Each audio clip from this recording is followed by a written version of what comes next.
Terima kasih pimpinan.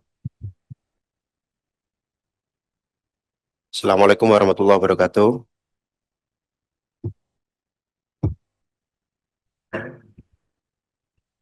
Yang saya hormati pimpinan dan anggota Komisi 6, yang saya hormati Pak Glenn, selamat Pak, beserta seluruh jajaran Garuda Indonesia yang hadir, yang telah memberikan paparannya. Pak Glenn, saya senang Pak dengar kabar pergantian direksi Garuda, karena ini orangnya Pak Presiden langsung yang turun. Jadi yang kemarin saya pesimis, insya Allah sekarang jauh lebih optimis terhadap Garuda Pak, karena kebetulan partai kami ini sahabat sejarahnya Pak Prabowo. Saya dari PAN Pak, yang memang kebetulan beberapa kali Pilpres kemarin bareng-bareng Pak. Jadi insya Allah kalau udah orangnya Pak Prabowo turun langsung, ya mudah-mudahan ini angin segar buat Garuda Pak. Karena jika melihat yang kemarin itu terlalu banyak angin segarnya saja Pak. Tapi ternyata juga performanya juga biasa saja. Bahkan tidak terlalu ada dampak yang signifikan.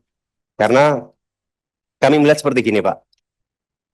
Kalau kita melihat Garuda Indonesia ini dari awal berdiri sampai dengan sekarang, dia menyerap dana dari luar, baik itu sifatnya ketika mereka melakukan IPO dan juga PMN. Total dana yang sudah masuk ke Garuda itu, nanti saya dikoreksi kalau saya keliru, itu ada 35,92 triliun.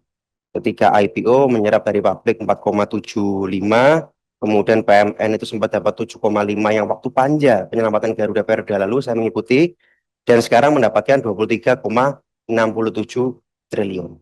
Nah, tentu ini menjadi cambuk, juga menjadi penyemangat agar supaya sudah cukup sampai di sini, jangan ada penyertaan modal lagi, cukup berleha-lehanya, cukup gampanginnya, cukup aji-aji mumpungnya. Ayo sekarang kita benerin Garuda bareng-bareng. Karena kalau tidak dari dalamnya, Pak, nggak bisa, Pak. Itu kenapa kemudian saya ngecek backgroundnya panjenengan, background Bapak dari militer dan sahabatnya Pak Prabowo, saya happy, Pak. Jadi kalau perlu tangan besi sekalian, Pak. Saya mendukung, Pak. Karena kalau nggak kayak gitu, nggak bisa, Pak. Ini memang benar-benar dari dalam. Di Garuda ini nggak ada efisiensi, Pak. Di Garuda ini bahkan sempat ada bercandaan itu, satu pesawat Garuda ini baru bisa untung kalau terisi 150%. Jadi 25% di sayap kanan, 25% di sayap kiri. Berarti kan sebenarnya dari dalamnya nih Pak. Nah makanya saya benar-benar senang begitu Pak Glenn dilantik, mudah-mudahan ini bisa yang nggak benar sikat sekalian Pak. Saya mendukung Pak Glenn di situ Pak Glenn. Nah kemudian berkaitan dengan paparan ini Pak, ada beberapa hal yang kami tanyakan. Dari perusahaan Airbus menarik A320. Sedangkan tadi Citylink itu ada beberapa A320. Bagaimana itu kemudian dampaknya? Itu yang pertama. Kemudian yang kedua, dari 11 inisiatif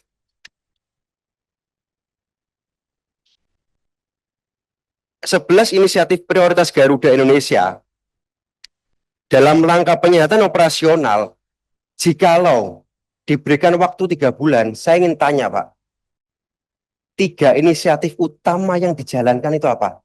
Izin Pak, kalau boleh mendorong Pak, perbaikan SDM dan efisiensi operasional total. Kalau boleh memberikan masukan saya Pak, nggak usah takut Pak. Saya yakin dengan posisi Pak Glenn, yang nggak benar, hajar tidak apa-apa Pak. Itu yang kedua.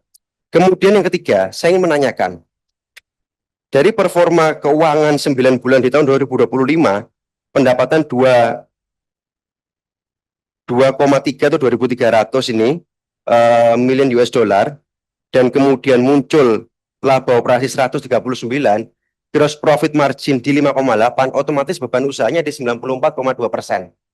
Saya ingin, nah,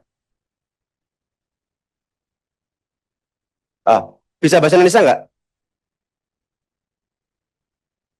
Oke. Cost structure. give us information about cost structure. Ada 94,2. Detailing about that. Later, on text. Malu Pak, orang dari kampung nggak terlalu jago bahasa Inggrisnya Pak. 94,2. Itu tolong didetailkan. Dan nanti rencananya ke depannya akan seperti bagaimana? Berapa besar Pak yang akan ditekan Pak? Kemudian yang keempat, saya ingin tahu Pak. Di sini EBITDA sudah positif. Tapi ketika ditarik ke net profit, masih minus. Nah, penyumbang beban terbesarnya di mana? Kenapa masih dalam loss-nya? Itu yang keempat. Dan kemudian yang kelima, Pak, saya ingin, Pak, sebenarnya, Pak, paparan berkaitan di 67 yang masuk itu akan berdampak seperti apa terhadap ekuitas dan likuiditas. Dan forecast-nya nanti akan seperti bagaimana. Kalau kita di periode-periode kemarin, Pak, ketika ada yang mengajukan dan mendapatkan PMN, saya tidak membahas mekanisme PMN yang saat ini, Pak, ya, karena dengan terbitnya undang-undang sekarang kan mekanisme PMN-nya cukup berbeda. Nah, saya ingin tanya ketika ini duitnya sudah masuk 23,67 miliar, proyeksinya akan bagaimana? Contoh tadi seperti pertanyaan saya nomor 4. Apakah akan berpengaruh terhadap pengurangan interest, tax, kemudian depresiasinya dan amortisasinya akan berkurang seperti bagaimana? Kemudian berpengaruh terhadap ekuitasnya akan seperti bagaimana? Saya ingin tahu proyeksi-proyeksinya itu Pak. Jadi supaya kita dapat gambaran bahwasannya dengan PMN yang diberikan ini untuk mendukung Garuda sepenuhnya akan berdampak seperti bagaimana. Seperti yang saya sampaikan di awal tadi, jangan sampai ini masih ada lagi ke depannya. Karena sayang Pak, saya hitung 23,67 triliun ini kalau dibagi 160 juta anggaran ruang kelas baru, itu bisa dapat 157.800 ruang kelas baru Pak. Jadi jangan sampai ada lagi dana untuk Garuda. Cukup sampai di sini, dan ini menjadi penyemangat untuk teman-teman di Garuda supaya ya udahlah, ini memang momentum untuk perbaikan. Jadi ada 5 poin Pak Glenn dan teman-teman yang saya tanyakan. Yang pertama berkaitan dengan penarikan A320, bagaimana dampaknya terhadap Citylink. Yang kemudian yang kedua, jika diberikan jangka waktu sampai dengan kuartal pertama 2026, 3 inisiatif pertama yang akan dilakukan apa Pak? Dari 11 tadi. Kemudian yang ketiga,